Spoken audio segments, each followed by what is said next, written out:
Hey guys, my name's Caitlin, welcome back to my channel. Now I really hope that this is in focus because this is the first time that I've used my DSLR in such a long time. I'm used to using my little Canon now, and so I've kind of forgotten how to film on this. But anyway, as you can tell by the title, today I'm going to be talking about or recommending 5 enemies to lovers male-male romances for you guys. I am obsessed with this trope. I love it so much. If I see this trope in the blurb anywhere, chances are I'm going to pick it up no matter what the rest of the blurb says because I just love it that much. Hopefully I will be recommending you guys some books that you haven't read before, or maybe you've added it to your TBR and just haven't gotten around to it yet, so fingers crossed you haven't read or heard of all of these books already. But just like my last recommendations video, I'll give you guys a little bit of a synopsis about the book and then also just kind of what shelves I've added it to on my Goodreads, or if there are any other relevant tropes that I think you guys should know about, I will let you know after I talk about it. I'm gonna shuffle over this way so that I can like put the book title there because all of these are ebooks. I don't own the physical editions of any of these. So the first recommendation that I have for you guys is Nailed by K.M. Newhold. This is book number 2 in the Four Bears construction series, but you can read them as standalones. You don't need to read them in order to understand everything that's happening. This book follows one of our main bears, Stone, and his neighbor has hated his guts since the day he moved in next door, and he has absolutely no idea why he hates him so much. Stone figures that if his neighbor wants to hate him, he might as well give him a few good reasons why. I would definitely say that this is a feel-good romance, really low angst. I loved this book so much. I think it might actually be my second favorite out of the whole series. There are 5 out at the moment, so you know, if you like it and you want to,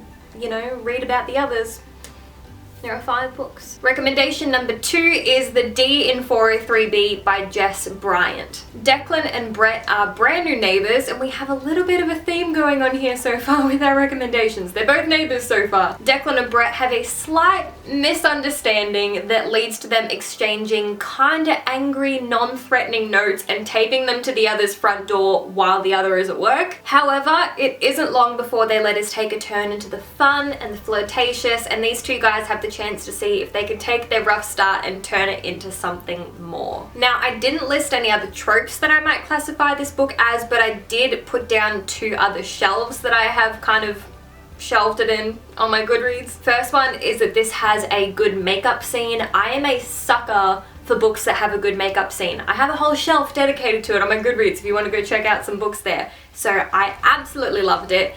The second thing is that this book gave me such high expectations.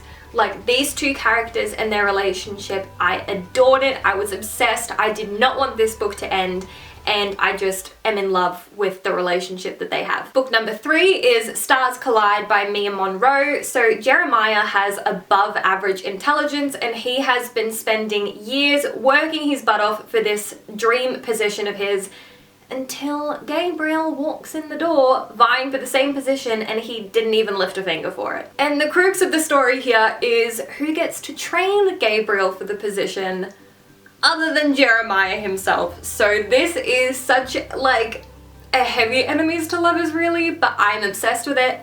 2 tropes that I would list this book as. It is kind of like a colleagues office romance because they do work together, and the second is that this is another feel-good romance. So not really angsty in here. Third thing that I want to say is, just like the previous book that I recommended, I also listed this book on my Gave Me High Expectations shelf because the relationship these 2 characters share is just beautiful.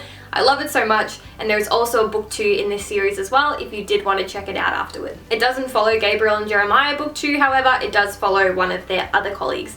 And I'm not so patiently waiting for book 3. So, recommendation number 4 is Play Dirty by Onley James and Neve Wilder. This is book 2 in their series. I've forgotten the series name. What is it called? Hang on, I should look that up. This is book number 2 in their Wages of Sin series. Madigan is a sharpshooter for hire, and Azrael is an assassin who is quite commonly referred to as the Angel of Death. A chance encounter between the 2 of them led to a passionate night, but also a heated rivalry that has spanned several years up until present day when the book takes place. However, when an anonymous dead pool arises, the 2 men are again thrust together. They're in each other's way and also in each other's arms. Trust doesn't come easily to either of these characters, but fate seems intent on pushing them together. Now, while I know that a lot of people have loved this book, myself included, I know that there are some people whose tastes it doesn't quite suit.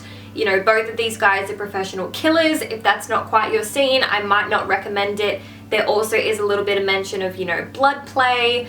They kind of get off on, you know, hurting each other sometimes. So if that's not your cup of tea, maybe give this one a pass. Unless you're feeling adventurous, and then I would 100% recommend you go for it.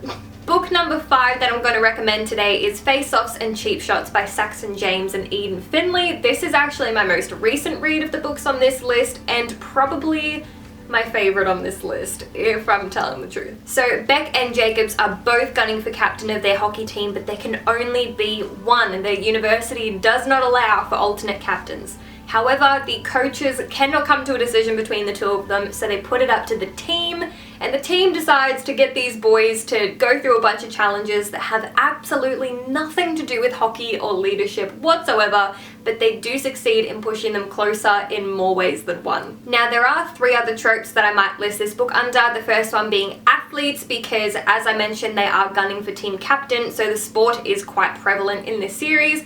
The other one is awakened sexuality, so in the beginning of this book, at least one of the characters considers themselves fully straight. And the third one is that it is set in college. So they're playing for a college hockey team, so there is mention of, you know, classes, the campus, all that kind of vibe. Lastly, this book also gave me incredibly high expectations. I have already gone back and reread so many scenes from this book, and I didn't actually read it that long ago just because I am so obsessed with these characters.